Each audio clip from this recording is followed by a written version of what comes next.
When people are already anticipating the next big thing coming up, here comes a low-profile gadget that Samsung had recently put on the shelves. This is Warren from KL Gadget Guide. This is the Samsung Galaxy Trend. Let's take a look at how well it performs in our review. The Galaxy Trend is a 4-inch entry-level smartphone that Samsung intends to target at the younger generation and budget-conscious type customer. The Galaxy Trend has the following hardware specifications. It has a Qualcomm MSM7227A 1GHz single-core processor, 768MB of RAM, 4GB of built-in memory with microSD expansion. It has a 4-inch WVGA TFT display and supports GSM HSDPA 7.2 Mbps bands. It has a 5MP autofocus main camera with LED flash, VGA front-facing camera, and powered by a 1500mAh battery. The specs of the Galaxy Trend isn't amazing, which is totally outdated even though it is positioned as an entry-level smartphone. What's even bad is that the Galaxy Trend runs on Ice Cream Sandwich 4.0.4, which we blame due to the hardware limitations.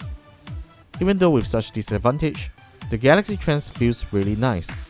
It weighs 118 grams and has a thickness of 10.57mm. The thickness makes holding the phone really steady, which we wouldn't drop the device easily, and the back of the phone is matte plastic instead of Samsung's famous hyperglaze coating. The Trend has Samsung's last year's TouchWiz skin running on top of Android ICS, and it has been stripped down to cope with the entry-level hardware. Despite of this, the phone doesn't feel fast at executing tasks and freezes at times, especially when we switch applications or perform background synchronization. You just have to be patient with the Galaxy Trend if you are used to using flagship or mid-range devices. Don't even think of playing graphics-intensive games because the Trend has a little stutter in graphics even in games like Candy Crush and Minion Rush. The display of the Trend shows surprisingly vivid colors for a TFT display, which we love it for an entry-level device. At least you don't get HVGA resolution. The screen works fine under sunlight. You won't be able to see 100% visibility, but it is definitely sufficient for under bright sunlight usage if you're really concerned about it. Music playback on the Galaxy Trend is good. The music player has the same interface across Galaxy devices. We are grateful that Samsung didn't leave out the audio equalizer, which we are able to configure to the audio effect that we want and got really nice clarity and bass on earphones. The loudspeaker, however, is just soft even for room volume. Video playback on the Galaxy Trend is only limited to 480p MP4 by default. The main camera of the Galaxy Trend takes pictures just good enough to view on the phone. If you were to view it on your computer, you won't find the pictures really nice.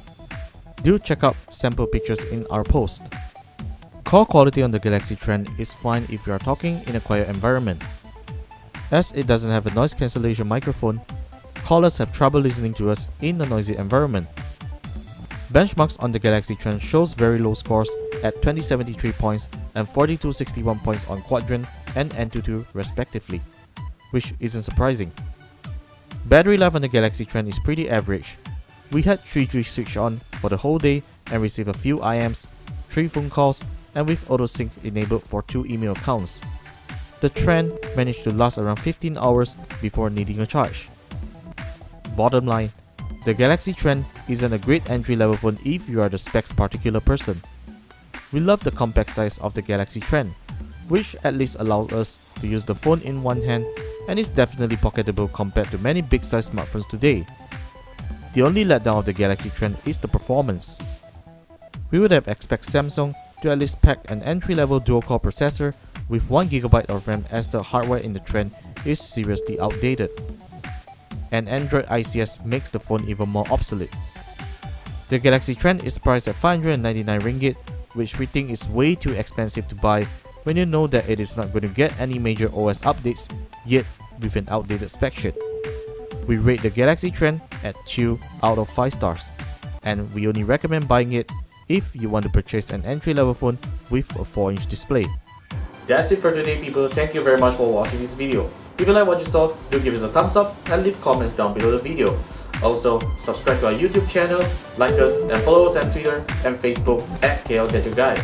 Remember to visit our site at klgadgetguide.com to check out the full text review of the Samsung Galaxy Trend. We'll see you next time.